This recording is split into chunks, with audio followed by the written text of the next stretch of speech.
If you're not familiar with that prayer in Daniel chapter 9, it's a doozy. You know what I mean by that? Doozy. Daniel says, "So I gave my attention to the Lord to seek him by prayer, supplication.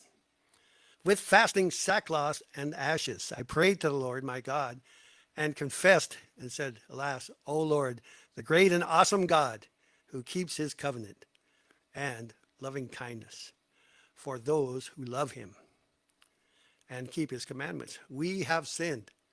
Notice how Daniel includes himself into the sin, even though Daniel was probably the most innocent one of them. He says, "We have sinned. We have acted wickedly and rebelled, even turning aside from your commandments and ordinances."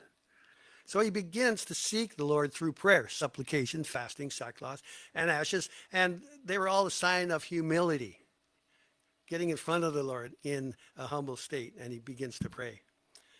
And he says, God who keeps his covenant and loving kindness. That word loving kindness is a bad translation. It's hesed, which means God's obligation to his covenant. God makes a promise. How many of you know he keeps it? Amen. That's what the word hesed means. So when he made the promise to Abraham, Isaac, and Jacob and Jesus, you know he's going to keep it, right? And that promise is to you if you are Abraham's seed, if you are Christ's.